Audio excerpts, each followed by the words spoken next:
Hey everyone, welcome back to FluentCast. I'm your host Diego, and I'm really excited to have you here with me today. If you're new here, don't forget to subscribe so you can stay updated on all our new episodes. We've got a lot of fun and useful content to help you improve your English fluency, so hit that follow button and let's get started. Today, we're diving into something super practical and very common in the business world, phrasal verbs. Now, I know some of you might be thinking, phrasal verbs, those are so tricky. But don't worry, by the end of this episode, you'll have 10 new phrasal verbs under your belt that you can confidently use at work or in any professional setting. Okay, so let's get into it. First on our list is follow up. This one's super common, and it means to check on something after it's been discussed or to make sure something gets done. You might hear it in meetings all the time, like, I'll follow up with you next week, which means the person will contact you again to see how things are going. Here's an example. After the meeting, I'll follow up with the client to see if they have any more questions. See how it's used there? It's a great way to remind someone that there's still something to be done after the initial conversation. Now, let's say you're talking about something that already happened. In the past tense, it becomes followed up. She followed up with the team about the report last Friday. Easy, right? Next up, we have look into. This one means to investigate or to find out more information about something.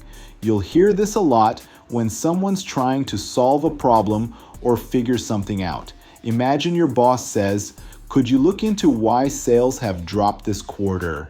They're asking you to research the situation and find out what's going on. In a business meeting, you might say, "I'll look into the issue and get back to you with some answers." It's like saying you'll do the detective work and then report what you found. All right, set up is one you'll definitely want to remember. Set up means to organize or arrange something. It's used a lot in business when you're preparing meetings, events, or systems. For example, I'll set up a meeting with the client for next Monday. Or you might hear, "Can you help me set up the new software on my computer?" It's pretty straightforward, and it's used all the time in the workplace. Now, in the past tense, it stays the same. Set up, no changes here.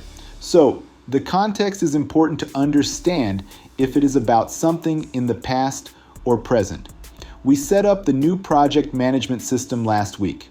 Simple, right? Now, move on to another phrasal verb. This one is great for conversations. Bring up. Bring up means to mention or introduce a topic, especially in meetings or discussions. Imagine this. During the meeting, I'd like to bring up the budget issue. So instead of saying a very wordy sentence, I'd like to mention or introduce a topic about the budget issue, you can simply say, I'd like to bring up the budget issue. Here's another example, but now using the verb bring up in the past. She brought up an interesting point about the marketing strategy. So whenever you want to talk about something specific, you can bring it up in the conversation. And just like that, it's easy to use in the past tense. Brought up. He brought up the issue yesterday during the call. Okay, now let's talk about another phrasal verb. Take over is another common one in business, especially when you're talking about responsibility. It means to assume control of something or replace someone in their role. For example, you could say, I'll take over the project while Sarah is on vacation.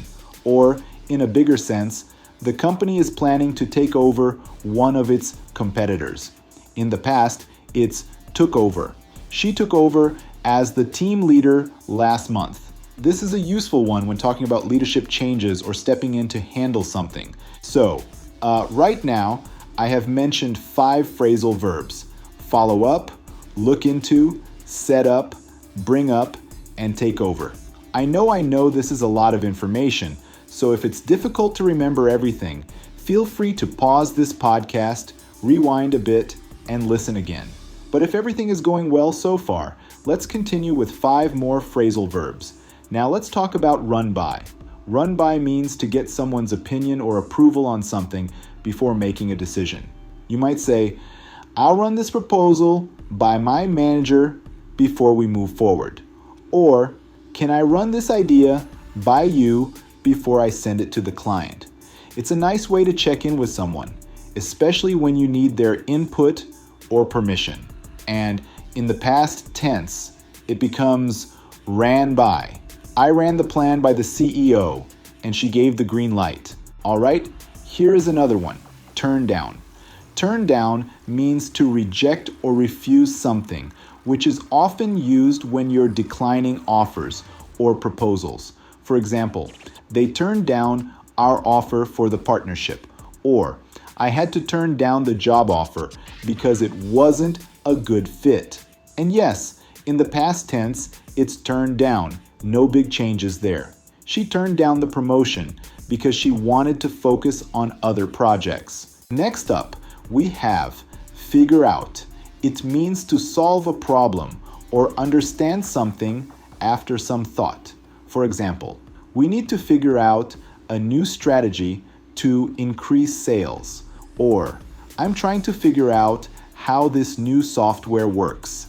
This one is great when you're brainstorming or troubleshooting.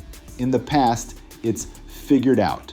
We figured out the issue with the database and now it's working perfectly. And we also have call off. Call off means to cancel something, which you'll hear a lot when meetings or events are being canceled.